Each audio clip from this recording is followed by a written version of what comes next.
is listing agreements, and this is Jumpstart training. I believe this is class 4. And so what we are discussing today is how to get a listing agreement physically signed. And what I have given you is a pack of everything that I take with me on a listing appointment. So what my team manager has for me is basically all of these papers bundled together, and this would be my seller packet. And these are pre-made in my drawer, or I have a couple in my car in a little organization cube that I carry, and then one in my briefcase at all times, because you just never know if you are doing some door knocking or you drop expired packets when you can't get hold of people. I've had it happen where I've knocked on the door and they said, "Come list me." Like, got the papers, I'll sign them right now. So you should always be prepared with your packets. The only thing that I did not give you that is in my packet is my marketing plan, which is a 27-step marketing plan that is of what I'm going to do for that seller. There is a 14-step marketing plan in the Keller Williams listing agreement, or I'm sorry, listing presentation, and we'll cover that in listing presentation. The only other thing you might want to add in would be any other promotional pieces or something that you want to hand the seller about your services. You can certainly plus this package. This is just kind of a basic to get you started with something, so you can arrive having everything you need. Okay. I'll need you guys to sign in.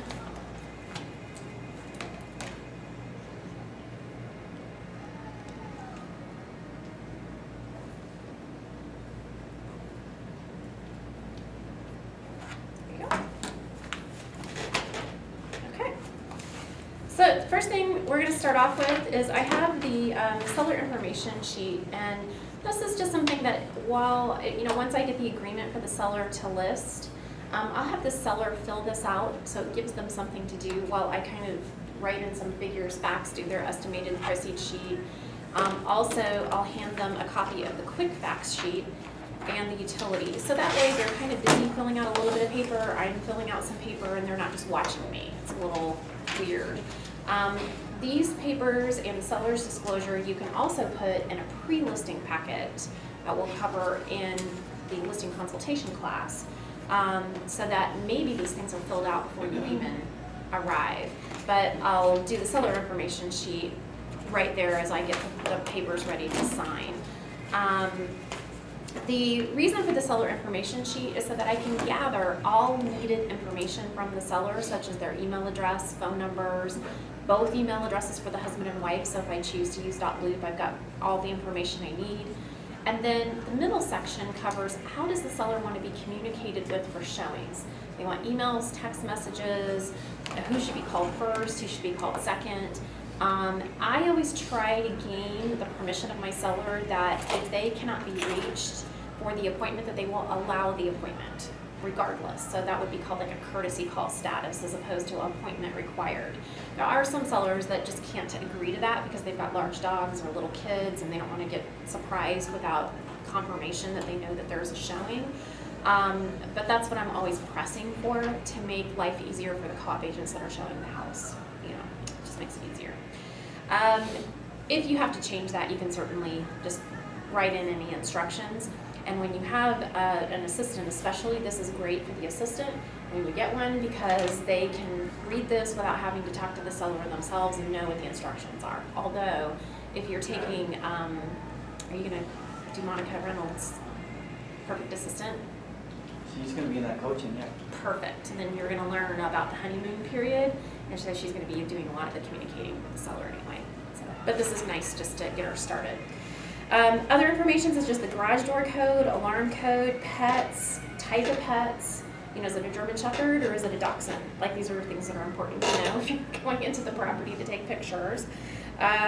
Where the pets will be during showings, where do the sellers work, birthdays, that's just so I can have an excuse to send them a card. It's just part of the 33 touch. And names and birthdays of kids. Now, if they're an older couple with kids that are in their 20s, yeah, it's probably don't have to write that down, but again, this is just excuses for me to be able to send them something. And then any other comments or, you know, anything else that they have, their instructions. Now, some sellers may feel a little weird about leaving you with the garage code and alarm code, so you probably would need to have a conversation with them as to whether or not they want if they're gonna leave the alarm off, then we don't have to give the agents the code, but if they want the alarm set at all times, then, you know, we're gonna need to have that information. For co-op reasons, I prefer a seller not leave alarm on during the day. Me too. It's, you know, some agents are very intimidated by an alarm system. And I'm not going to say it's going to stop them from showing the property, but it may make an agent who has 10 properties to choose from less likely to schedule yours if it's not one of the favorites. It's just easier if it's not on, especially if it's not a complicated. If it's, you know, just a very simple 4-digit code on, you know, that's fine. But if there's like, you know, you got to hold your breath and run into a room and do this and have this door shut, and that, you know, it's, you know, just gets a little burdensome. Okay, the quick facts is just some things that the seller likes about the home and why they chose it. And a lot of times what you're going to find is the ultimate buyer of the house likes the house for exactly the same reason that your seller fell in love with it. And so it'll help you to write those MLS remarks that sometimes we struggle with when we list a great property and you're like, what do I say? And you get a little intimidated by that. So this will give you some talking points. I never give the buyer a copy of this. It's just for an internal form for me, because sometimes you'll have a seller write down something that might be a discriminatory statement, not meaning to, but it might be, this is really close to our church or our Catholic church, or this is, we love all the kids and children and in the family, you know, and they get into things like that that you don't want to put out in your advertising. So I let them write freely, and then I'll discern what needs to go into the remarks. Okay. The property waiver notice, which is after, utility sheet, and then that's self-explanatory. And then the property waiver notice. This is a document that I have all sellers sign, even if I think I'm going to get it on the market within 3 days. The rules for MLS says that. Is this an old one? It's a second version. Like, they came out with 2 versions this year. There is another one that doesn't require, there's one that requires signature or initials, all the way down. and this is the newest one that only has one set of I took initials. mine right off the matrix, and it's the other one. They have both available, so either Okay. one's okay. But yeah, this one just has bullet points, and then the date that you anticipate putting it on is the only thing they have to initial, and then have them sign it. So MLS requirements are that when you take a listing, you must put it in MLS within 3 days. If the seller needs to paint, clean, have a stager come in, even if you think that's going to be done in 3 days, I still have them sign a waiver. And technically, I'll leave this date blank until I feel a little more confident within the 3 days what date they're going to actually list. If you get it on MLS within 3 days, no big deal, you can just throw this form away, it's not needed. But if they roll over past the 3 days because the painter was delayed or the stager couldn't come until next week, then I'm gonna fill in the anticipated date that I think it'll be on market. And this plus your exclusive right to sell must be turned into MLS through email. It's actually pre-programmed in our scanners for you. And that we've taken a listing, but we're not yet putting it on the market. This will allow you to put a sign in the yard with a coming soon.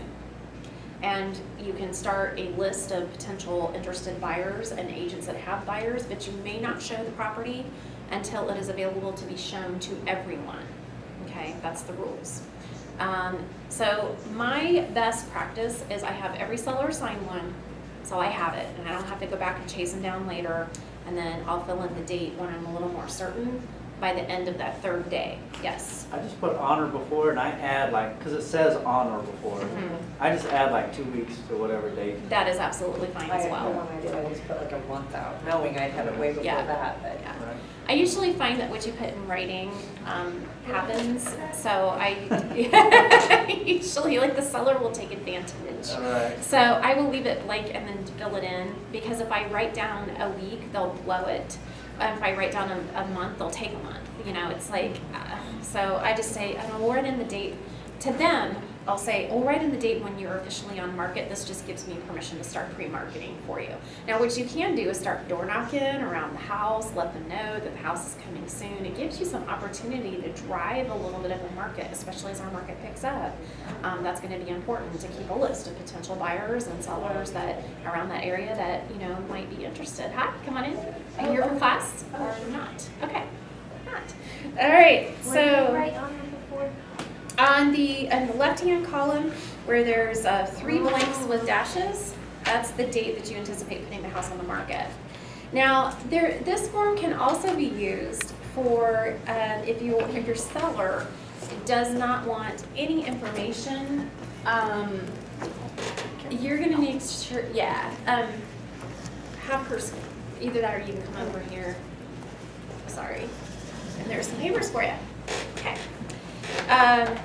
If the sellers are private and do not want the sale recorded in MLS, that might happen if you're listing like somebody that might be a publicity star, sports person, you know, somebody that just doesn't want their information on the MLS for some reason. I don't know how you would sell the property, but you know, it's possible that they could ask you to not put it in MLS. And so you would use the right-hand column. I have yet to have a seller not want me to record the listing in MLS or record the sale. They might allow you to put it in there, but they don't want you to record the actual sales information. So you can read that if that ever comes up. I've never had to do it. Also note that on the top of the form, there is a new waiver and revised waiver. So if you do a waiver and you put it a month out and the seller needs 2 months, you're gonna have to do it again and then revise the waiver and have new signatures put on it, okay? All right, exclusive right to sell contract. Put that aside for just a second, and let me just go through some of this per field paperwork, and then we'll get to the meat of this. I put in after the exclusive right to sell, the next form is the legal description. Best practice. It's not required to do this form if you put the legal description on the exclusive right to sell. But the reason that I do it is because then I can put this in with the disclosures online for the cooperative agent that's going to write us the offer, so they don't have to look up the legal description. It's just a courtesy to the co-op agent that's going to be working with me that this will just be in the MLS already signed, and then he doesn't have to look it up. They can just sign my form and move on. They don't even have to take the time. So that's just a courtesy. I know you've told me this before, but when you're writing out the legal description, Yes. smallest to largest, largest to smallest, I don't remember. It's one of those two. Okay, smallest to largest. Okay, so typically that's going to be a lot, maybe a block, or a plot, depending on how old the subdivision is. Blocks are older, plots are more contemporary. Then subdivision name, then the city that it's in, then the county that it's in, and then the state. So if I were writing a legal description, it would be Lot 1, Plot 3, Oaks of Northbrook, a subdivision located in Kansas City, Clay County, Missouri. United States of America. So basically this form is North just America. for your co-op person. Yes, yeah. Because when you're going to write an offer, you're always going to look for the supplements on the MLS so that the buyer can review all the seller's disclosures. And I just put that in with it. And when the co-op agent sees that, they're like, ooh, I don't have to look it up. And they don't even have to write it on the contract. They can just sign that form. It's all done for them. So that's how I roll. Okay. All right, the next thing is the seller's disclosure. And there's 8 pages of that. Again, this is something I would put in the pre-list packet to see if I can get them to fill it out before I arrive at the appointment. I don't always like to sit and watch them fill this out. This is a time waster if you're sitting there watching them. But there are certain clients that I know if I don't get it and I don't sit through it, I will never see it. Until I have an offer. So I think you just got to judge accordingly. You can also hand this out online. I just think this is an easier form to read and understand in using a pen and paper rather than on the computer because it gives you more room and you can use the back, to write. A tip, best practice, have your sellers write out on the back of this form, right underneath where the buyer signs, there's a little gap in space there. Have them write down any recent improvements that may not be mentioned, or summarize recent improvements on this section of the piece of paper. The reason for that is, number one, when the buyer is making the offer and they have to sign this, they're seeing all the hard work that your seller puts into the home. Number two, it helps an appraiser that might be coming to appraise the home to know what recent improvements have happened, and it could make the difference in getting a correct appraisal and not. Because in the Northland, we're still having some problems in our market with appraisals right now. It's still not happening 100% of the time. So any ammunition that you can give to produce good value to the buyer or to the appraiser will certainly be helpful. If they need more space, I just tell them to write it on the back or insert it just a blank piece of paper or type it out on a computer and print it out and stick it in there, have them initial it. If they've got a lot of improvements, or maybe it's a flipped home, you're working for an investor that's done a lot of work on it, and give them some credit for the hard work that they put into that house. Okay. Seller's estimated proceeds sheet. There is a separate class on how to fill this out. I'm not going to cover that today. However, you do need to provide the seller with an idea of what their expenses are going to be for the sale. This will be required to be turned in on our file compliance when you turn in the listing. And, this is relatively simple. It's just some simple math. It's not 100% intimidating, but it's also best practice that if you receive an offer on the property, that you do an estimated proceeds sheet for the seller if they were to accept the offer as written, and then so you can give them their bottom line. Sometimes for a seller, they'll get wrapped up in the fact that the buyer asked for things rather than focus on what are they actually getting out of the sale, and is that enough, or is that acceptable to them to move on and do the next thing. Sometimes you'll be surprised when you frame it that way.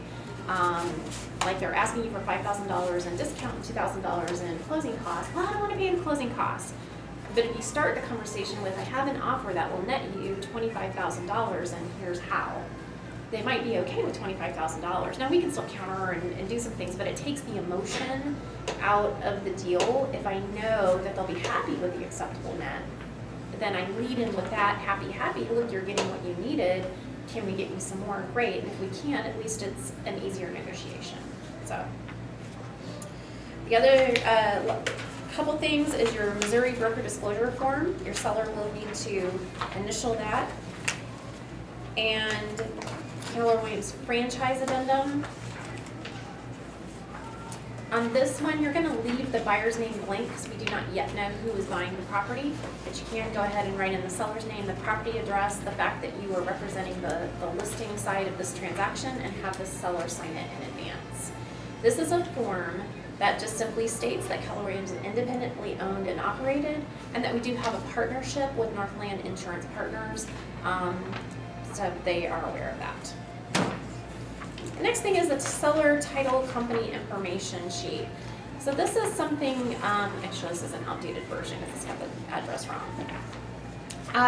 But this is just something that I put in with the supplement. So again, when the buyer's agent gets the seller's disclosure down, this is something that comes in for them to fill out. Number one, it gives them who our title company is and the contact information.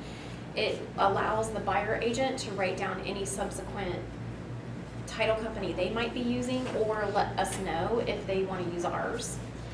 And it will also inform them that I have a transaction coordinator and this is her email information and contact information. So those of you that have leverage, it would be good for you to put your information down here so the COP agent can maybe call you for a copy of something that they need instead of disturbing John or Tab. The very last thing is the lead-based paint disclosure form. I do want to coach you through this one. You are not allowed to check any boxes on it. It's just like the disclosure.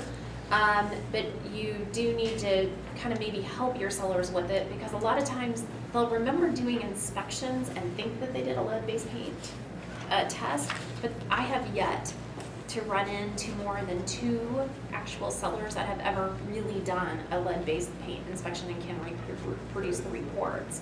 It's not very common that people do that test. So if they don't have or can't produce the reports, they might probably didn't do a test. Because a lot of times I say, well, we did inspections, but that doesn't mean that they ordered a special lead-based paint test. So typically, you're gonna fill these out and the seller's gonna have no knowledge and they're gonna have no reports. The seller needs to initial on each line. That would be line 19 and line 27, and then check the box that applies. This is for, but only on houses built before 78. Only on houses before 78, or if it's borderline, I might go ahead and just do it anyway for good practice. The buyer will then have the ability to initial and tell us that they've received any of the information, that they've gotten a pamphlet, which is a blue lead-based paint pamphlet. You can download them too from the EPA. We sell the little pamphlets here. Why are you laughing? Because I was pointing to the different places on Oh, okay. All right. unnecessarily. I'm like, all right, what do I need to know? Okay, we sell the brochures here, which so it's like 65 cents, I think, for a brochure, and I just, for as many as I'll actually go through, I just pay for them, and then it'll look nice and like copied over copies, but you just have to get them the information if you're representing the buyer, that the house could have lead-based paint, here's their rights, you've gotten the brochure, and you have the ability to test if they're concerned, okay? Then, you, as the licensee assisting the seller, is going to have to initial the top of the next page at line 48, and you, as the licensee assisting the seller, is going to have to sign at line 65. And then the seller signs as well. Okay. And if they do the test and there is. Then you would do a resolution of unacceptable conditions if you're representing the buyer. And a quick question. Yes. You've mentioned a couple times I would put this in with the supplements. What are all the things that you put in with the supplements? The seller's disclosure, the title, Description, the legal description, the title page. page, the franchise disclosure, and the lead-based paint. Get the seller estimate closing. Does not go in the supplement, I knew so that. don't do that, John. You're in trouble. This is a videotape that people are gonna be watching for months, and you're gonna get them all confused. Don't do that. Don't put your listing agreement in there either. All right. Okay, I would, in my packets, actually put 2 copies of the listing agreement in there in case I make a mistake or the seller initials the wrong side, or, you know, something happens and you gotta redo it. If I'm physically in front of them handwriting it out, I do bring 2 copies, so I don't leave without a listing signed. Okay, exclusive right to sell. This contract is made between, you're gonna put the seller's information at the line 1. If your seller is married, you must get the signatures of both parties. So husband and wife must sign the agreement. If it's a trust entity of such, like that, or an LLC, corporation, eventually somebody is going to need the copies of the articles of incorporation or a copy of the trust. That does not need to be handed to you the night of the listing, but the title company is going to be tracking it down, so why don't you go ahead and get the seller on the stick and have them contact the title company with the paperwork, so when you do get the offer, you're all set and ready to go. Then the second line on line 2 is the broker, and that's going to be Keller Williams Kansas City North, or it could be Keller Williams Northland Partners. We have a DBA either way. I like Kansas City North, so I tend to use that one. Or, for line 1, do you have to write down a husband and wife, a single person, that type of stuff? Yes, You so do have to. H&W, ASP for a single person, LLC or Inc. or trust, What did you say for a single person? ASP. A single person. Amazing. Okay, the stuff you've already forgotten from real estate school. I did an online thing. I figured it all out on my own. All right, then. Well, you didn't figure it all out because you didn't know what ASP was. Okay, I'm sorry. Okay, then the legal description, which if you already have that other form, you don't have to write it in there. I just put see attached. Exclusive period beginning. In my world, this date is always today's date. So whatever date I'm signing the paperwork, that's the date things starts. Even if we're not putting it on the market for another month, I'm writing in today's date. Now, the reason for that is because technically, if the seller said, well, we don't want to list until December 1st, okay, right now it's September.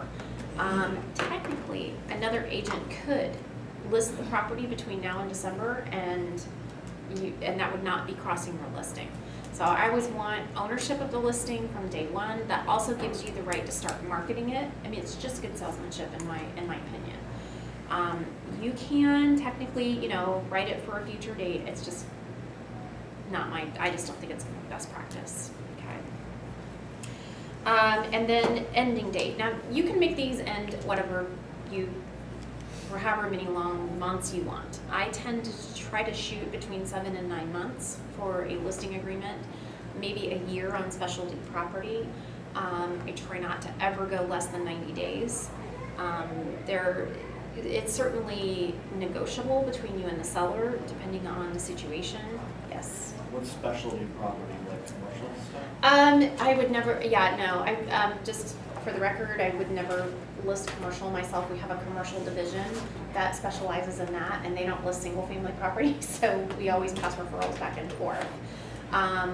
So that I would do, but if it's like a large acreage farm, maybe horse property, maybe something that's a little odd, then I'm definitely going to want to List it longer. list it longer. $300,000 in a $50,000 neighborhood. Yeah. Yeah, yeah, not that any of us have done that before. Just anything where maybe you feel like the seller's gonna overprice it, and it's gonna take more time to work them down to the price where the market will meet them. Oh, but they're convinced it'll sell. Of course it will. Yeah. Tomorrow. For some price it will. It sure will. All right, so then you're going to write in the purchase price of, and then that's where you're going to write your agreed to initial listing price. Most of the time, this is going to be a resale property, so you're going to check the box on line 14. If you're listing new construction, you'll check that box, and if you're listing land, you'll check line 22. Land would be land only, no structure. All right, listing services. So here, the seller is agreeing that, you're gonna cooperate and share, sorry, I have to read this upside down because that's how I always read it. That you're gonna cooperate and share the commission. That they're giving you permission to put it in the multiple listing service, to use photos, put together virtual tours. And you're going to verify the loan. You're not going to do it. The title company is going to verify the loan information on any mortgage balance that they have. So that's when I'm going to write down the amount of the loan that they do have and who holds it. And if the seller happens to have like a bank statement with the phone number of the servicing department, it's nice to go ahead and write that down as well. It just helps the title company, know who to call to verify any payoffs that need to be verified. So what if you don't have that information right off the bat? Would they still initial and sign it? Yeah. If it's blank, that's fine. Just know that you need that information. And honestly, if you have a mortgage right now, any of you, do you have at least a general idea of how much you owe? Yeah. So this doesn't have to be exact. Doesn't have to be exact. And you can just put APPX for approximate. But it's nice when it's verifiable so that you know exactly when they get an offer. So you can figure that to the penny. There are some sellers out there that are still going to come in short because they've lost value. And, $1,000 swing one way or the other could make the difference. So I always try to get that verified, at least by the time I get it on the market and have them verify that. In my pre-listing packet, and we'll talk about this at the consultation a little more in depth, but I actually have a letter requesting them to give a copy that night to me or show it to me. So I'll ask them to have that ready. So give me your mortgage statement, a copy of your deed if you have it, legal description, surveys, anything from the time that they purchased it, and their current loan payoff balance. And that way you have more exact figures and facts to work with, so if possible. So if you wait, then you already have a listing. That is correct, because if you show up and all of that stuff is sitting on the corner of the table with the set of their keys and everything else I've asked for and the seller's disclosure filled out, probably you're getting the listing. Yeah, that's only backfired on me once, where we just got in a disagreement about the price that would cause the home to sell, and we ended up not listing. And the house is still on the market. No, somebody listed it and eventually worked high and eventually worked the seller down after a year, but that's okay. It was a year I didn't have to spend wasting my time. Okay, next page. So then it's giving you continued permission to communicate in the MLS, to put a sign in lockbox on the door. And this is generally where I'll have the prompt to remind my seller to take away any personal financial information, things that could be stolen, identity theft issues. So, don't leave your mail sitting on the counter during a showing. Don't have canceled checks laying around. Don't put your bank statements in a little file of facts on top of the kitchen desk. Pull out, credit card statements, just anything like that, cash banks, little piggy banks, things like that. Just never want to take a risk that, a seller takes something. Actually, an agent in our office last year had, and it was a kind of an accident, but a child picked up an iPad mini from a computer desk that was plugged in that the seller had left. And the child had one in the car that they were playing games with. And when the kid picked it up, nobody saw it that was with them, and they just thought that was his that he carried in from the car. And then he, took it back out to the car. Well, the sellers get home and they realize it's gone, and chaos ensues. And then eventually the agent that had taken him out or had shown the house was contacted and verified that, oops, yeah, we have two, so that was a mistake. But just, things like that can be lifted. So just, even if it's an honest mistake and it wasn't intentional, it's probably just not good to leave stuff like that laying out for people to take. Just tuck it away in a drawer. I usually tell a seller, buyers shouldn't be going through personal, like dressers and underbeds and nice tables and desks and stuff like that. As long as things are tucked away and hidden, should be all right. But they will go through kitchen cabinets, a kitchen built-in desk. Anything that stays with the property is subject to being opened or checked to see if the drawers are working properly. So, just be cognizant of where they hide stuff. And also prescription medicine is something that could also be a hot topic, or anything that's controlled, like Sudafed and things like that. I mean, it doesn't happen in our area of the woods very often, but it is something that happens down, in rougher areas, and you just never know, what's going to happen. So just tell a seller anything that's like that, just tuck it away nice and tidy. Also, this is where I'm going to prompt them to never open a door first for anybody that knocks, and let them into the house for a showing. Even if they look like they're an agent with clients, if they weren't expecting a showing to happen, do not just let them in. There was this is probably 7 or 8 years ago, but there was a ring of people that professionally dressed person went to, husband and wife, knock, knock, knock on the listing. Hey, we had an appointment. Seller didn't, oh, I must have missed it. Come on in, and then left. And when they got back, everything was gone out of the house. So just tell your sellers, just if you're uncertain about an appointment, please verify with the co-op first before letting anybody in your house, or call me immediately and let me confirm the appointment. Because it could happen that the cell phone died, or they didn't, it was turned off and they didn't get the voicemail. There's a time when that could happen to them. I just want to verify to make sure that it's the truth. And to never open the door for the client, or the client and their agent. Make the agent use the instructions that they received from the co-op, so that they're a legitimate agent. You're not opening the door for them. And an agent who's registered ethically should understand why that would be. I mean, there should be no argument. Oh yeah, absolutely, I'll use my iBox key, because that registers the showing if you're using that system.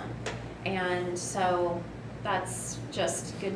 It's just good advice for your sellers. Also, you never want the seller to let in the buyer themselves, show it to them, and then suddenly have ownership over commission argument or anything else, or have them give away more than they should, or start talking.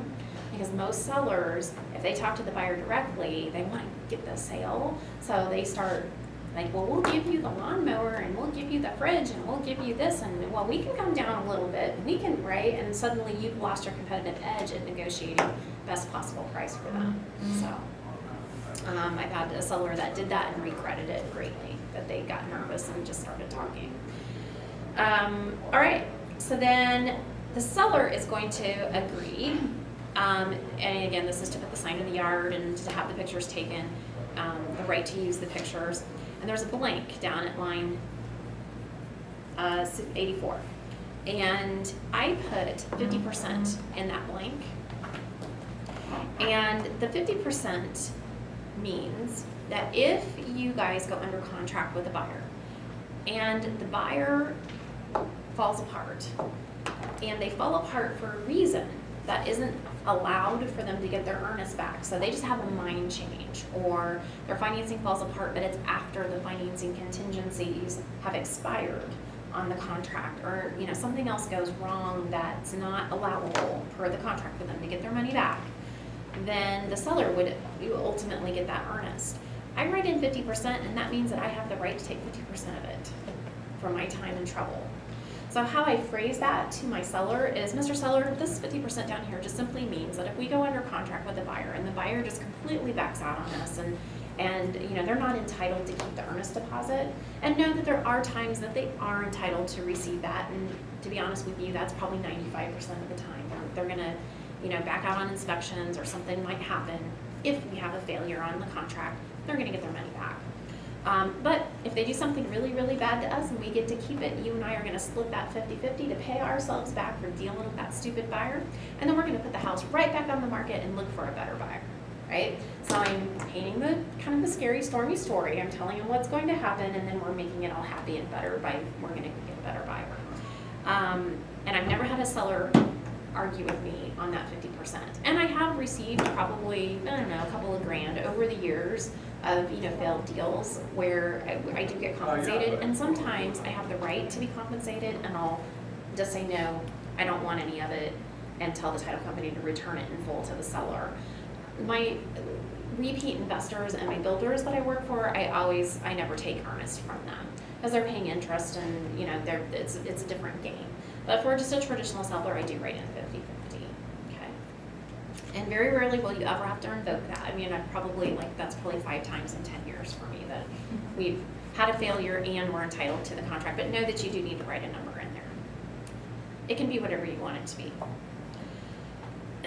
Okay, then broker agrees to market the property at their expense, seek a price and terms that's acceptable to the seller, disclose anything they know or should know about a buyer to the seller, disclose anything to a buyer that they know or should know about the condition of the home, right? You have to speak up and tell the truth.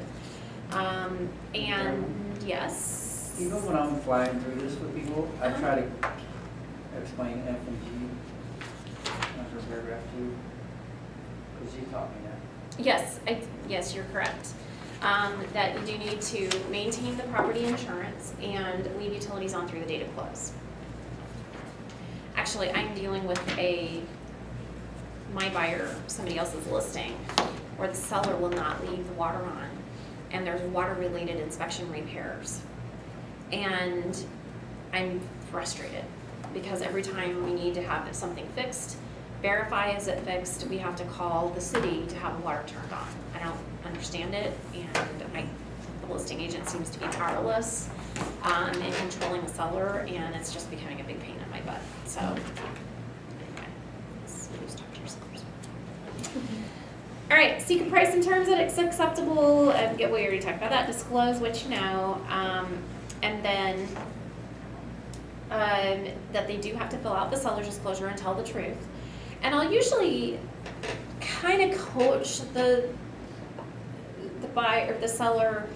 Sometimes they get afraid to disclose. A long time ago, I had a seller say something to me like, well, we fixed the big leak in the roof, so we don't have to disclose that. We don't want to have to disclose that there was a leak in the roof. So, but it's fixed, so it's not leaking, so we don't have to disclose it. And I was like, well, you know what, actually, that's probably the thing that absolutely should be disclosed. Because if that, that roof leaks again, likely what happens is that contractors, once they come out and do a job, just like when we meet people, what do? We follow up with a 33 touch, right? We're constantly keeping in contact. Well, contractors will do the same. It may not be a 33 touch, but they're gonna send out a monthly mailing or a quarterly mailing to the people that they've serviced homes before. So who is the buyer most likely to contact when the roof starts leaking again? The guy that's been mailing them for, 2 years.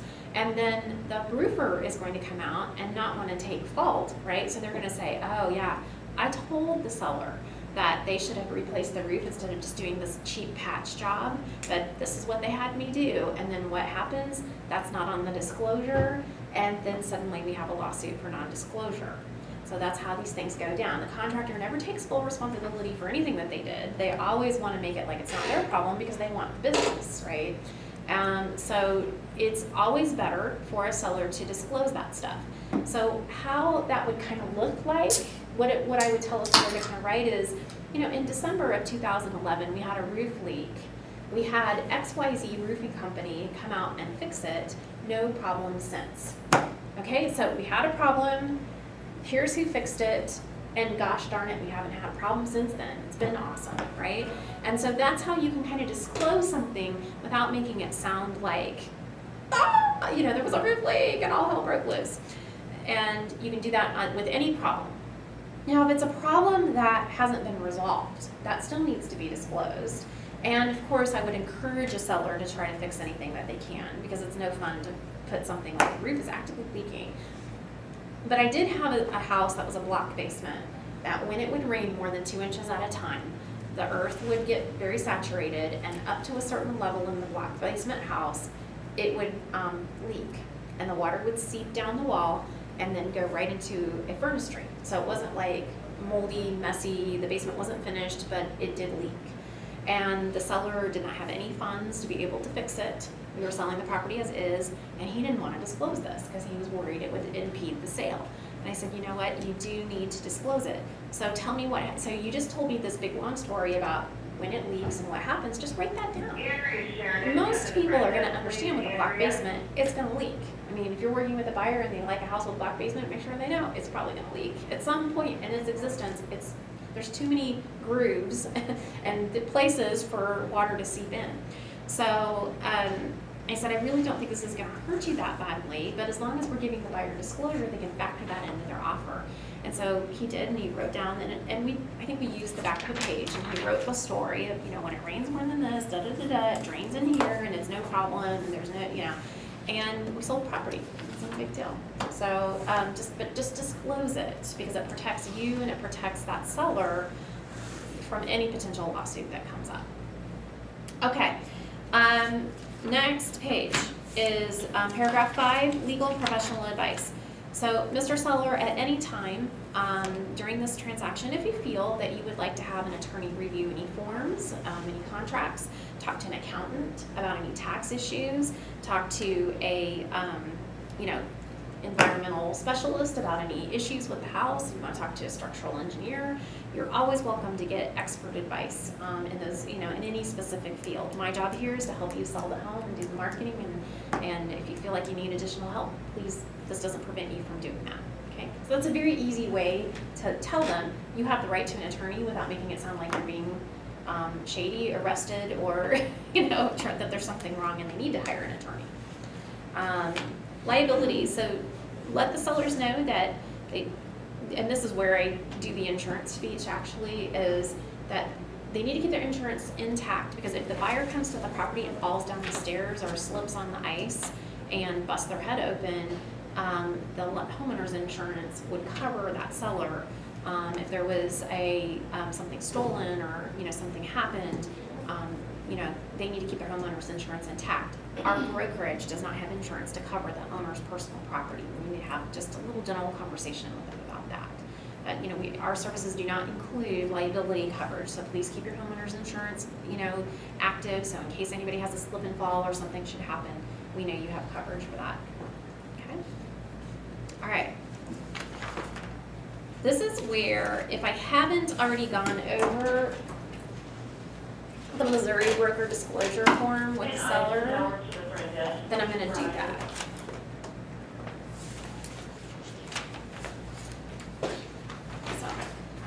I'm gonna pull this back out. And I'm gonna say,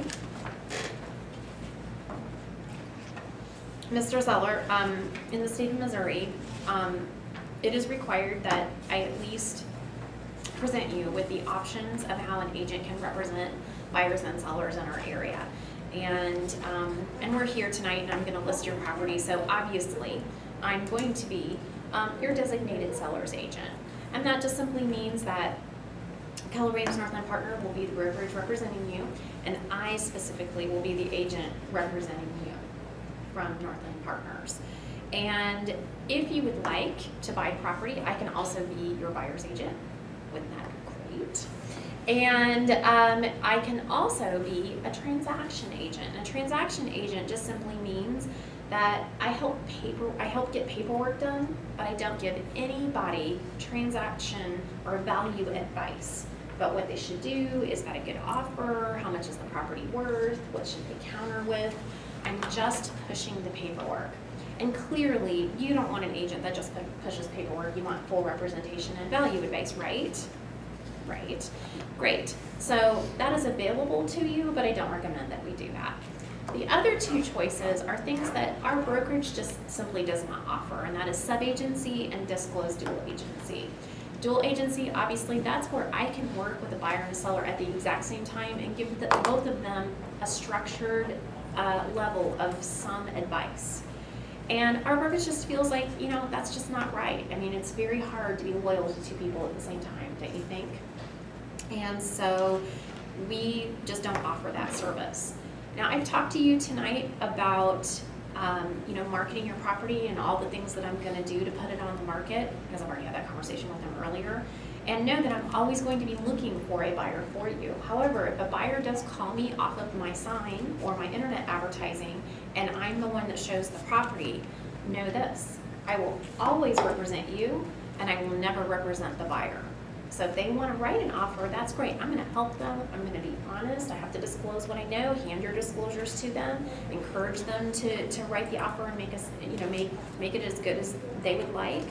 But I don't tell them anything about your bottom line. I don't tell them anything about why you're selling. I don't give them value advice. I don't tell them what I think they should do. They have to tell me, and then I can present that to you, and I get to tell you everything about them and their motivation and all of that. The only time I would ever go to transaction agency, which is where I'm neutral, right? I just represent the paperwork, is if I already had a buyer I'm committed to, that I've signed an agreement with saying I'll represent them, and I'm representing you, and maybe initially you guys weren't in the same price range. And I have had that happen, where I had a buyer start in the 120s, 130s, and I had a seller start in the 180s, and as the market crashed, they kept dropping in price, and my seller couldn't find what they wanted, and they kept moving up in price, and suddenly when we got to around the 150s together, I realized that buyer is that seller's buyer, And so I call both and say, I may have the buyer, I may have the listing, I need to get your permission to go neutral, I need to get your permission to go neutral, sign some paper saying I'm going neutral, and then agree to show the property. And it worked out. They loved the property, and I completed the sale. Now, I had to go neutral at that point. I couldn't give anybody, either side, value advice. It's just, here's their offer, what would you like to do? Great. Here's their response, what would you like to do? Okay, great. This is their response. How would you like to sign this? Would you like to do this? Okay, great. Sign it. Now, you need to schedule inspections. They're going to schedule inspections, right? And so here's the list of things. This is what they said. I'm not saying, oh, and I think that you should ask for this, and I don't think right? I'm not playing that game. I'm just being very neutral. And so, Mr. Seller, and I don't always go into that level, I'm doing that for y'all's benefit. Mr. Sellers, know that I will never be neutral to you unless we have a big, long conversation about being neutral. So you're gonna know when I'm not on your side. Otherwise, I'm always on your side until you sign otherwise. Understand? Great. Okay, so those are your options. Obviously, I'm going to represent you at the highest level, give you the best value advice, and sell the property for as much as possible. I need you to initial this brochure for my broker, and then they're going to initial that brochure.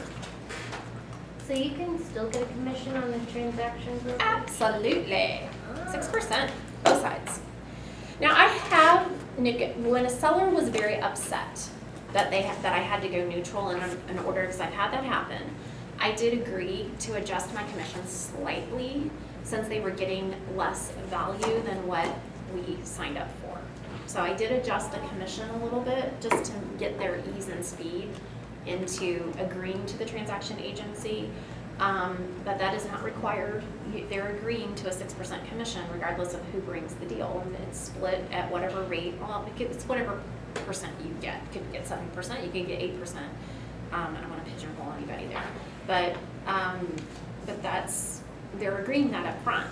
So when your transaction, the buyer would pay the commission also? No, no, the seller still pays the commission, yeah, sellers. Now, you can charge the buyer an additional commission if you want to, that's, everybody has that right here. But you don't, that's up to you, what you wanna do. Okay, so then, once I've done that with the little brochure, it gives me permission to skip 3 pages of legalese that I don't wanna read to anybody. So from line 165 or paragraph 7, it says brokerage relationships. Mr. Seller, you know that brochure that we just went over? Well, if you want to know the lawyer speak of what is a buyer's agent, what is a seller's agent, what's a transaction broker, what's a sub-agent, you can read all of that. I'm not going to bore you to death, so we're just going to skip that. I'm going to have them initial it later. And we're going to end up here, which is going to be at line 270. And this is going to be a recap of how we accept brokerage relationships. So the order goes: no, yes, no, no, yes, yes. So no, yes. No on the first one? No on the first one. That changed about 8 months ago. Never told me. Has it come up with file compliance for you? No. Oh, yeah, I need to bust me every time I get an old form out. Because I've got some of the broker disclosure forms that. No, yes, no, no, yes, yes? Mhm. Why? The reason is that, okay, so the difference between seller agency and seller designated agency is that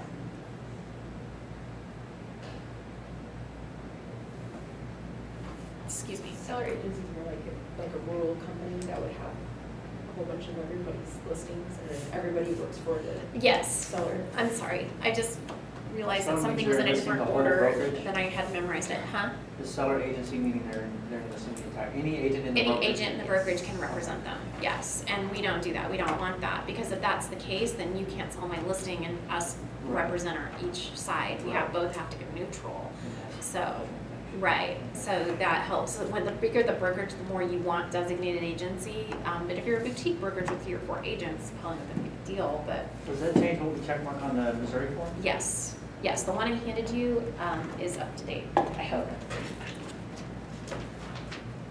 Yes, it is, Is it just making a blank and talking? yeah, Okay. that's right, you got it. Now, if you read this, technically it says seller consents to, okay? I don't, how I do this is I just say this is how we work and this is how we don't, and I just leave it alone. If you may occasionally run into a very savvy seller who got their butt burnt, or they felt like they got their butt burned by an agent doing a transaction brokerage for them instead of representing them fully, they may not consent to transaction agency. And I've had that happen where I'll have a seller say, you're not going neutral, I won't sign off on that. So you do have permission on line 271 to check no to transaction agency. But that's gonna be like 1 in 100 that's going to disagree. But everything else is what it is. What does 270 mean again? 270 is seller agency, so every agent in the brokerage as a whole represents the seller, which we don't do. Oh, okay, so they can just grab any agent for like their, okay. Yes, exactly, and how I explain that on the buying side is, do you want 180 agents calling you every day to show you property? As exciting as that may sound, I'm sure you'll get tired of the calls. That's why we designate agency, so you'll only be working with my team, John and Tab, right? So, okay. Also note, if you are part of a team, for instance, I'm just gonna pick on John and Tab. Tab cannot sell John's listings as a designated buyer's agent and have John be a designated seller's agent because they are technically a team sharing files. They are one. So they would have to go transaction agency. That's another time when, if you've got a larger team with leverage, you have to go transaction, you don't have a choice, so. That's if he has already signed that buyer. If he's already signed up If the buyer. it's a sign call, he'll go show them my listing without signing them as a buyer, Correct. in case we're gonna leave them as unrepresented. Right, and that's how you. As soon as they don't want that house, then he goes ahead and signs them as a represented buyer. Yes. And that's, I mean, honestly, that's pretty, I mean, you're gonna have one out of maybe 50 showings that they'll want the house. I mean, it's just not very often that you'll sell your own listings. Most buyers will fall in love with something based on the pictures or, you know, online descriptions, and then in reality, it doesn't translate because they haven't been, you know, coached or helped or managed by an agent telling them how it really is, or helping them find the right listings that have the right breakup of space, or, you know, whatever it is that they're looking for. And so typically, they're gonna come, you're gonna show them their listing, or your listing, and then they're not gonna like it. And you need to give them permission not to like it, because they won't wanna offend you. They'll be like, oh, you know, we don't want her to like get mad at us for not liking the house. So if you sense, and you can tell by their eyes, you know, that maybe they don't like it, the first thing I would do is a 1 to 10 game. So on a scale of 1 to 10, how's the house fit your needs? If it's less than an 8, they don't like it. So then I'm gonna be like, oh, okay, well, what would make it better? But, you know, what's your favorite part? What would make it better? Great. So it sounds like most of my buyers don't sign offers for houses 8 and under, so maybe this really isn't the house for you, is it? Let them off the hook, and then they'll be, yeah, it's not. And you'll actually see them go, yeah, you're right. And then, great, let's go find you the one that is, right? Come on back to my office, when can we set an appointment, or, you know, call them, you know, get out your phone app, or, you know, whatever you need to do, and then set an appointment to get them to sign the buyer agency and get them helped. And that's how you'll get buyers off your listings. In the case that it is the listing, then great, just continue forward. And, you know, if you're doing what you're supposed to do, you're always handing them the Missouri Broker Disclosure Form when you show the property, along with property flyer disclosure, anything else you want to give them, and say, hi, you know, my name is Carolyn, and I am the listing agent for this property, and I represent the seller, and so come on in. Right, here's some information that you need about how agents work and all about the property and the seller disclosure, and then they'll just disregard this and look at the pretty picture and everything you handed them. But you've done their job by giving them the brochure to let them know if they want representation, they have to sign an agreement. Okay. Just some script help for you guys. Okay, title insurance. Now, technically, this is the seller's choice, but I will always attempt to guide that choice to, you know, hey, we've got a great title company that's connected in our building, and it's very convenient, and they're great people. You know, could I recommend, you know, XYZ title company, and, you know, have them write that, you know, and most sellers, like 99% of the time, are, oh yeah, whoever you think. And sometimes they'll say, well, we closed with a, you know, ABC company. And it doesn't matter who they close their deal with, it's whoever they want to provide the title work for the buyer through now.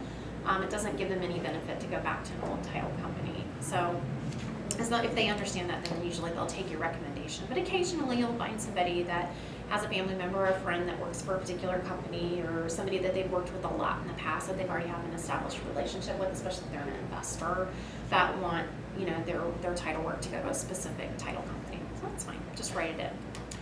And then the line 284 is the property is invested in the names of. Now this is my safety valve to just ask the seller one more time, is there anyone else aside from you and your wife that would have interest in the property? Anybody that's on the title, on the mortgage, you know, anything like that. And sometimes you will get that, oh yeah, my mom, you know, my brother, or we, you know, in case something happened to us, we wanted our mom to get the house, so we put her on the deed. Well, guess what? Now mom's got to sign it, okay? But I'd go ahead and move forward and then just have the mom, you know, sign it later if she's not there, if that were the case. But it just gives you that prompt, and then just write down one more time who the owners of the home is. So, you know, Mr. and Mrs. Bob Smith, husband and wife. Okay. Compensation. So here's where you're going to write in your commission amount. And so if the compensation was going to be 7%,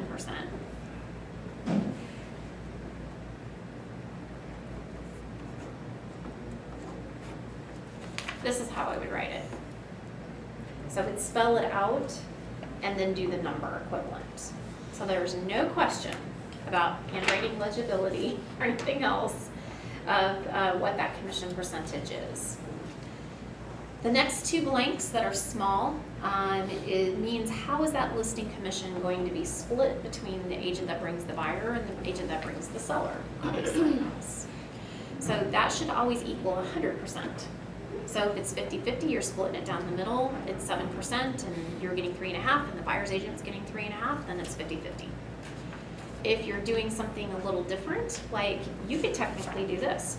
You could hire the buyer's agent at 3.25%, and you get 3.75% on a 7% commission. It doesn't have to be even, right? It's whatever you can negotiate.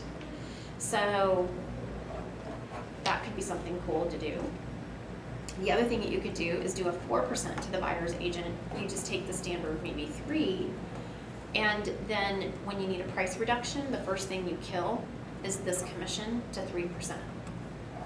It's an easy way to get a price reduction out of a seller, because honestly, I think most of the time when there's buyer agent commissions incentives added, I show the properties and think, God, they just need to do the price reduction, right? Instead of trying to convince me to convince my buyer to buy an overpriced house, they just need to do the upgrades, or they just need to fix whatever's wrong, or they just need to reduce the price, and then I can probably sell it. But if a house is overpriced, just because you're paying the agent more money, you might get more looks, but it doesn't always translate into the buyer's agent will then get on board with your overpriced listing and then promote it to their buyer. Because at the end of the day, the buyer has control of what they're going to make an offer on and what it will be. But it is something fun that you can do, or it's something you can try later. Like if you put the house on the market, you feel like it's priced well, but you're just not getting good looks. Try an incentive for 2 weeks and see if it gets more agents showing it. If it does, then at least you've got some traffic and some feedback for that seller, and then you can easily take it away and do a price reduction later. Does that make sense to everybody?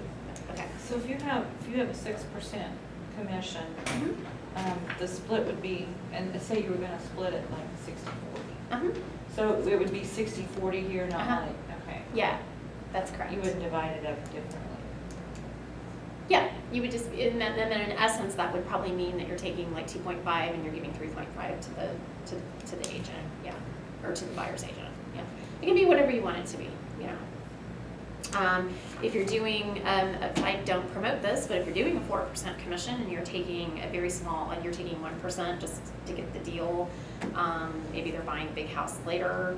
I used to do that a little bit in down market when everybody was upside down, just to get the listing and move them on if they were going to be short. And then I looked back at my commission sheet that I keep track of and totaled the discounts, $25,000 I had given away that year in taking a 1% hit there, 2% hit there, waive some fees, do some stuff, and at that time, things were a little tight. The market was down, so financially we're already making less just based on the percent because the prices aren't as high, and then I'm cutting commission on top of that. And it was a time when, Doug and I, we were a little stressed financially. And I looked at Doug and I said, this is going to stop. I said, we're no longer offering, because how, the majority of the time that we were doing that is if they were buying from us or it was a for sale by owner in order to get them to list. And I said, you know what, I said, if we, even half of that, we was recoupable, just out of being stronger agents, what would $13,000 look like in our bank account right now? What would $25,000 look like in our bank account right now? And feeling that pain of we could really have used that money just to make life a lot less stress-free taught me stop it. And we took, we came up right then. I got really super strong on price reduction scripts and defending your commission scripts. And then I think people realize that in a down market especially, they need you even more. And they're willing to pay to get their home sold. And I have not been pressed for a price reduction in probably 2.5 years. And if I do get even pressed a little bit, it's like, will you reduce your commission? No. Okay, well, we had to ask. and then it's done. Like, you just just give short answers when you're asked and shut up. Because a lot of times they're just fishing. And if they have a legitimate concern, then ask them what their concern is. Okay, great, so what I hear is that you don't think I'm worth a full commission. Why do you feel that way? Call them out on it and see what they say. Well, we don't like that you don't do this, or we don't like this, or maybe they're not telling you the truth, that they're afraid they're gonna have to bring money to the table. Someone else offering them 5%. Exactly, yeah, weak agent came in and said, we'll do it for 4%, great. So you know what really scares me about that? What? Well, if that agent was willing to come in and offer you 4%, off the bat, what are they gonna do when a buyer brings you an offer that's a lowball? If they can't defend their own money, how on earth are they gonna defend yours? They have no ownership of it. What do you think about that? And a lot of times they'll go, yeah, you're right, absolutely, so let's do the right thing. X%, whatever X is, and sign here. Press hard 3 copies. Anyway, So can I ask you about the way to write something on here? yes. See if I'm doing it correctly. I do a minimum sometimes with certain people. So if Yes. somebody has a $50,000 house, 3% is $1,500. Well, my minimum is $2,000. So I'll still pay the buyer $1,500 because they're showing a bunch of other homes that are $50,000 that all pay $1,500 or probably have a flat of Mhm. $1,250 if it's a HUD home or something like that, or I don't know. But anyway, so I would put 3% here, 100% to the buyer, and then on other compensation, I would put my minimum. How I would do it is I would just change it to a flat fee. So I would just put, Flat fee, $3,500. yeah, so I would put Split 3,500. 67% to 33.43333. That's exactly right. Yes. Okay. Yes. All right. So it would be, let's just say 3,000 because that's easier, right? So 3,000, and then I'm gonna put 3,000 in parentheses with the dollar sign. Mhm. Flat fee. And then, 65% to me, 35% to the buying agent, or whatever it is. I don't even know if I have that right, but How come? I'm just curious. how come I do it this way? Instead of the way I said, yeah. Because to me, it's confusing. Okay. I think this It's is, not legal or anything, it's just, yeah, I just think it's confusing. okay. And this allows you to still add an additional commission if you wanted to. Right. I wouldn't do that, I just put it To in add a a fee, fee or but, whatever. yeah, but if you wanted to, you So, could do that. Michelle, the flat fee of $3,000, then you put splits down. Just same thing. So yeah, if you're taking 2,000 and giving the buyer agent 1,500, then you just gotta figure out what percentage of 2,000 is 3%, which would be about 65%, it'd be close, 66 point, math man. 60.667? No, you do I wasn't even know! listening. What's 2,000 of 3,000? What percent? It's 2/3, Which is? 66 point. All right, then. Okay. And then your buying side is 33.33. Mm. Okay. John is a math whiz. This is something I already know about him. Okay, you have the right to put in any other commission. If you would like to charge additional commission, you can. You cannot call it by state law an administration fee or a broker fee. It has to be additional commission. So you could say, this is additional commission for paperwork, additional commission for marketing. I generally, if I want to raise, I just put it in the base commission. So if I feel like I want more, because I'm going to do more, then I'm going to charge, if I'm normally at 6%, I'm going to put 6.25%. I'm just going to get it that way. And just tell it, because I think, for me, and maybe it's just my head, but that's just an easier sell for me than going, I'm going to nickel and dime you to death. But you have the right, and the majority of agents in this building probably charge some sort of additional commission. I think it's probably 50-50 of people that do and people that don't. But at Keller Williams, it is your choice. If you want to charge it, charge it. If you don't want to charge it, don't charge it.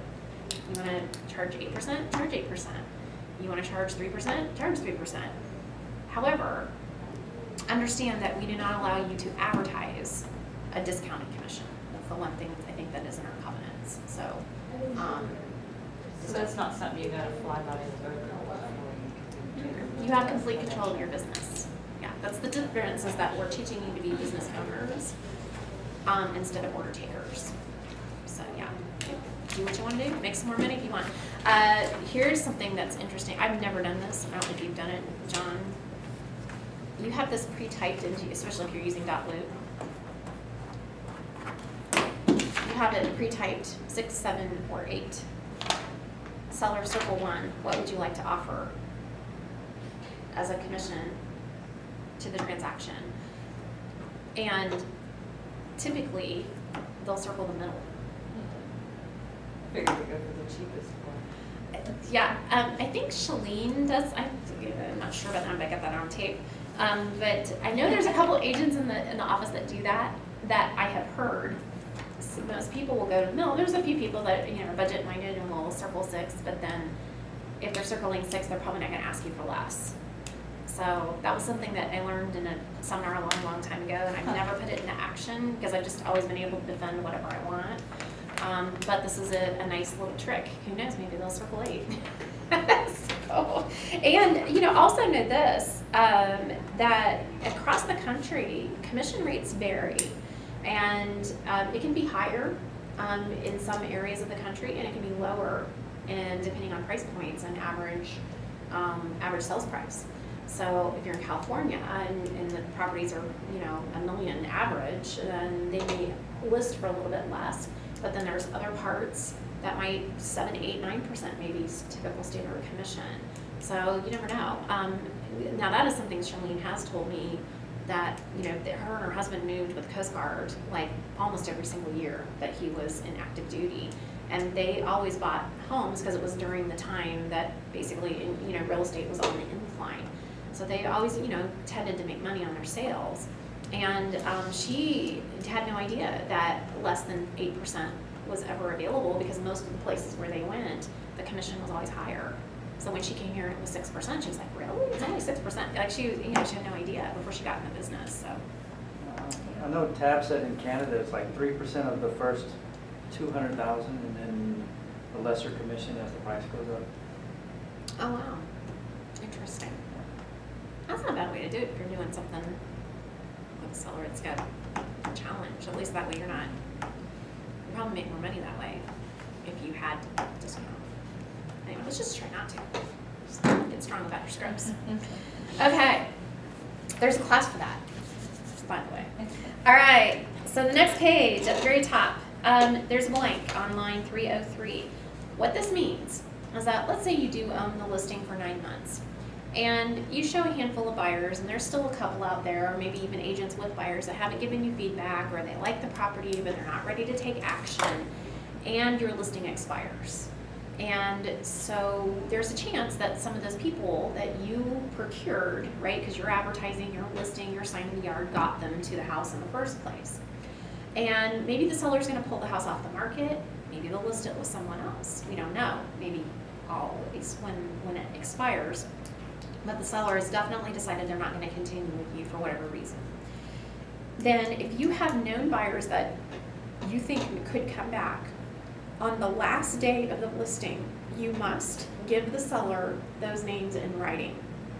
So Mr. Seller, Bob Brown, Jane Smith, and Tommy Thompson, if these people come back to purchase the property within X number of days, this is flexible. It could be 120, it could be 180, it could be 30. I still get paid. I mean, it basically is what it means. So if these people come back to the property, I'm asking you to exclude them from any future listing agreements, and that I will have the right to complete the sale. Okay? It gives you the protocol right in here. How many days do you know? I usually put 120 because I think after 4 months, if the buyer isn't willing to buy, what did I deserve? So I'm okay with that. I have only twice in my life actually handed a list where I thought the buyer was going to come back, and I have one time where I didn't do it, and I lost commission when the buyer did come back with the next agent right away.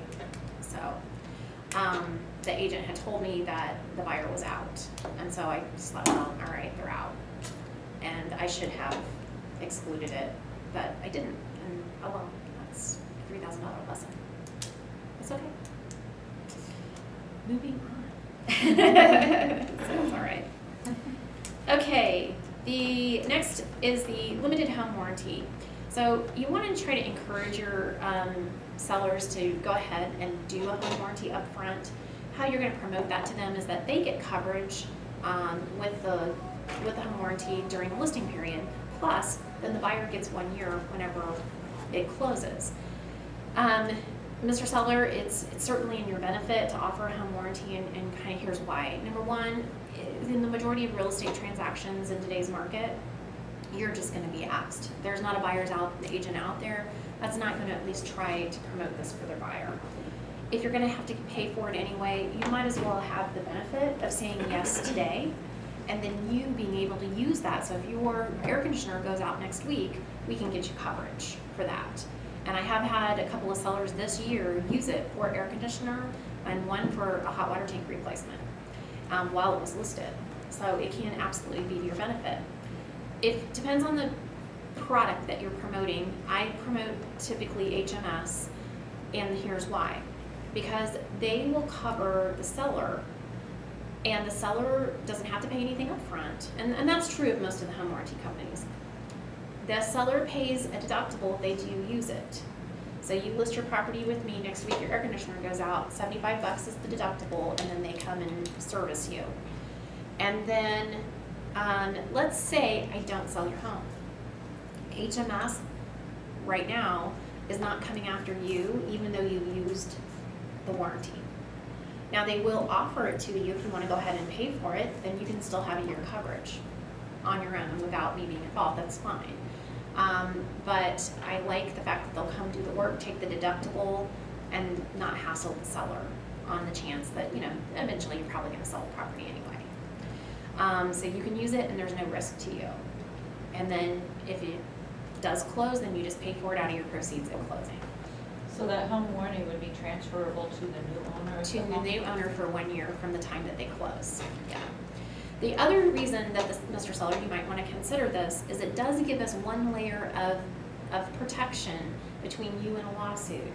Because what happens when a buyer moves in and eventually something's going to break down in that house? You could leave it running perfect.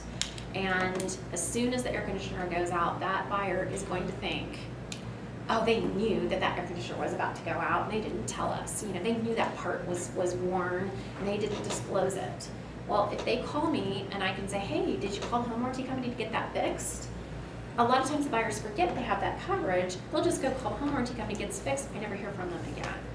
If I don't have a home warranty in place, guess what? Now we gotta go to work and either prove that it wasn't our problem, anticipate a potential lawsuit or a threat of a lawsuit.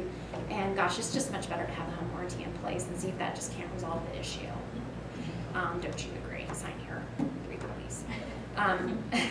If you do sell them a home warranty, I also suggest, because there are options where the seller can be covered but not for heat and air and it's cheaper, I never even give them that option. I just say, and to be covered with heat and air and everything, the cost is, and I think it's $509.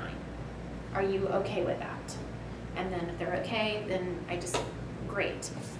Best practice, there's a little blank space right in here.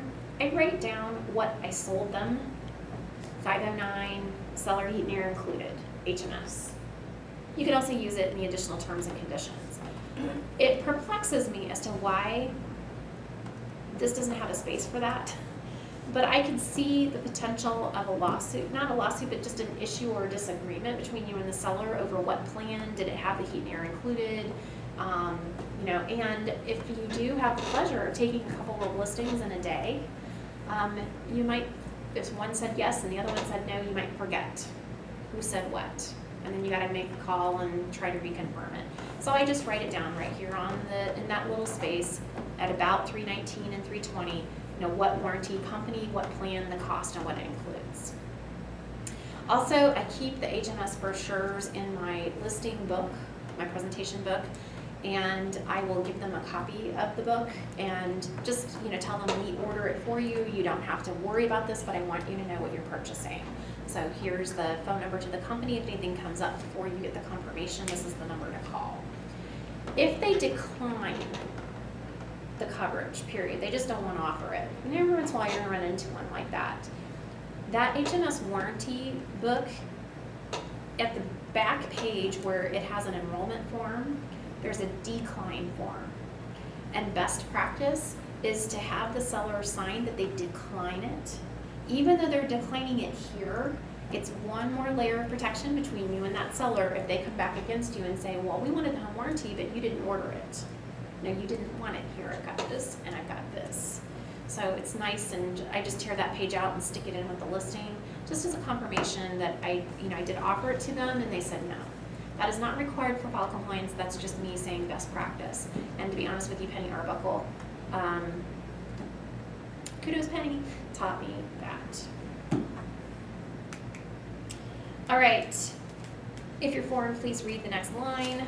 And then if you have any other additional terms and conditions.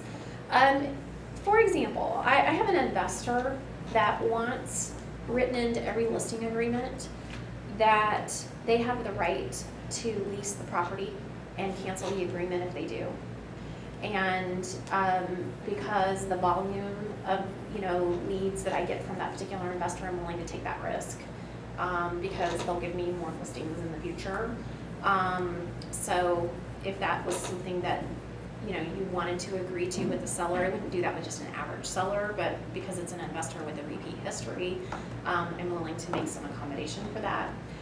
You can write that in. Or if you wanted to give your seller the right to cancel in order to get a longer length of listing. So, for example, this will often be an objection. We don't want to be committed to anybody for 9 months. We want to see how you do and if we like you and if you're a good communicator, because our last agent hardly ever called us and we never heard from them except for like every 3 months when they wanted to do a price reduction. And to be honest with you, we actually had to call them to do, you'll hear this a lot. And so they'll say, so we'll only sign for 30 days. So that's the only way it gets done. I'm not willing to do a 30-day listing agreement.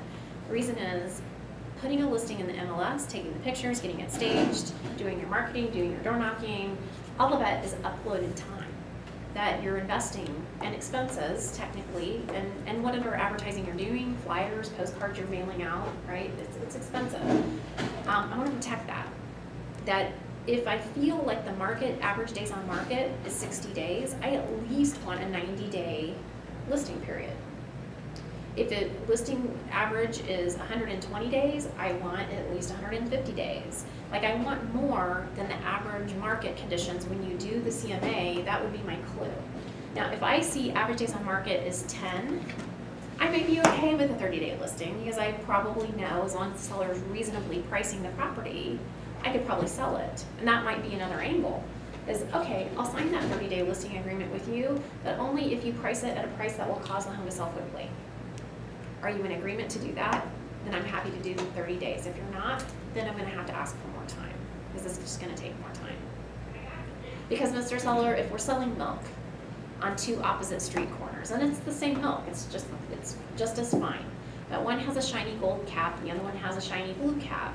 And the shiny gold cap is $5 a gallon, and the shiny blue cap is $3 a gallon. Which one do you think is going to sell first?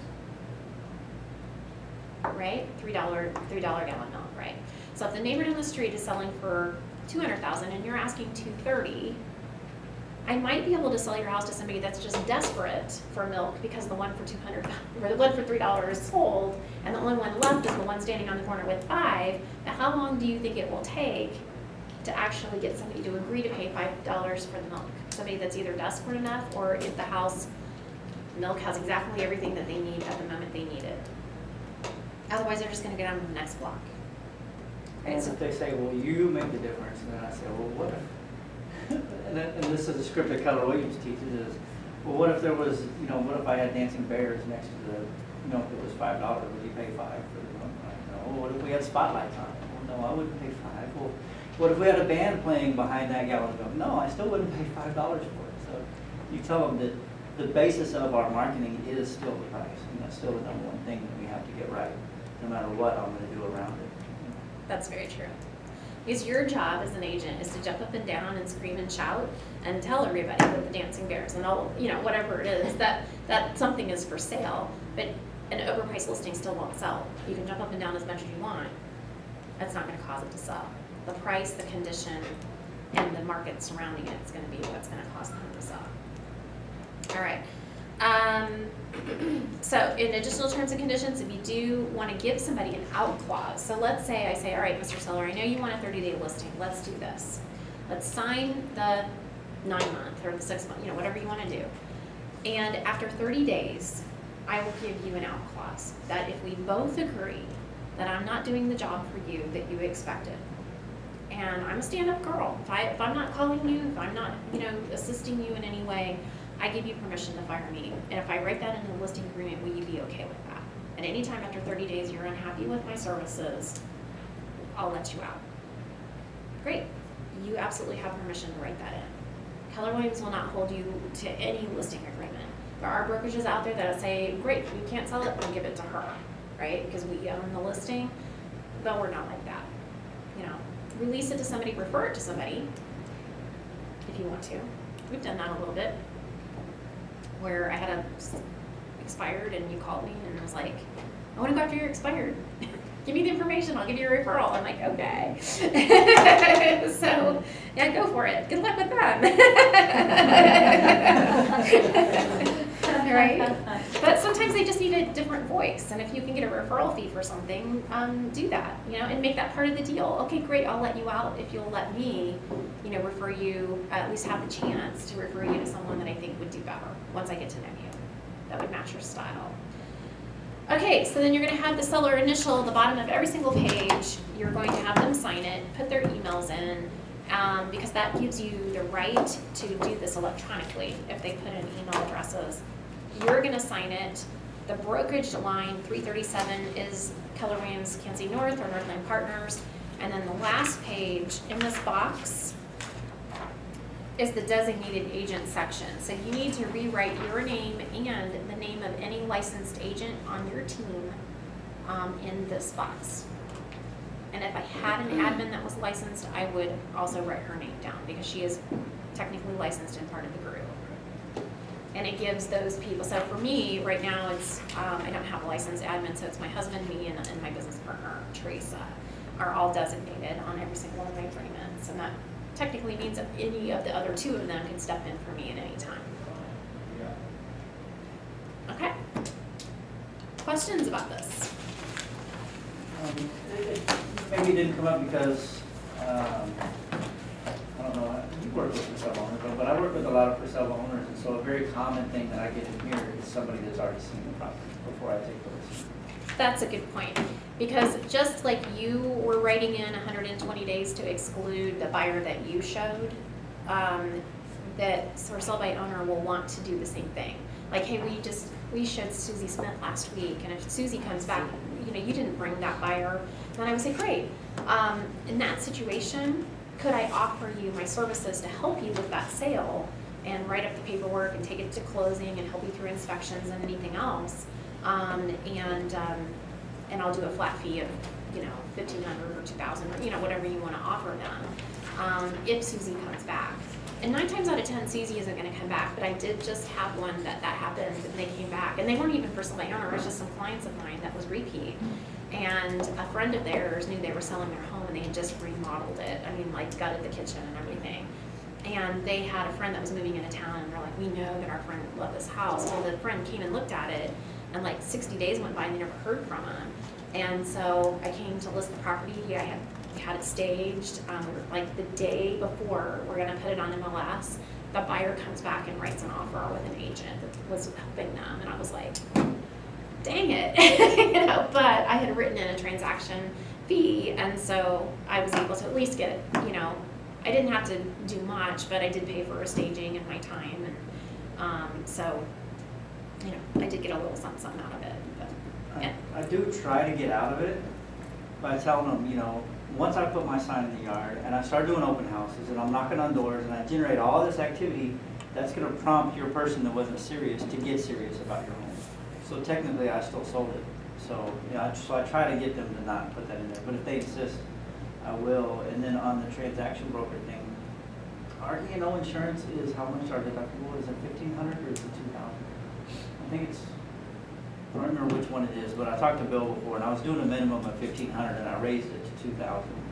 Because our E&O deductible is either 1,500, and I wanted to have more than that, or our E&O deductible is 2,000. I wanted to make sure that I at least broke even if I ever had to pay a claim on something that I had touched. It's not a bad thought. Yeah. Um, I don't remember what the deductible is. It's either 1,500 I wanna say or it's 2,000. 1,500 is what I think. That's the number that comes to my head. That's why I went 2,000, was to make sure that I at least did better than breaking even if I ever had to pay a claim on something. We automatically have that, right? Mhm. Okay. Yep, it's part of your agent. It's listed on your Stuff. office fees. Yeah, It's broken out. part of your agent dues for us, the bill, I should say. Yeah. So yeah, that's a good point. And they may have had been, if you're chasing expireds, they may have an exclusion list from their last agent as well. So if they do, it's their job to present you with that list. And if you know that they were listed recently, you might even ask them, just so you don't end up in a tangle later. You know, hey, did your previous agent happen to give you a list of any interested buyers? And 9 times out of 10, what you're gonna get is, yeah, like they didn't even call me, I don't even know, you know. Are you kidding me that they gave me a list? So that's kind of what you hear. Okay, any last minute thoughts? Questions? All right, you are prepped to get a listing, go get one.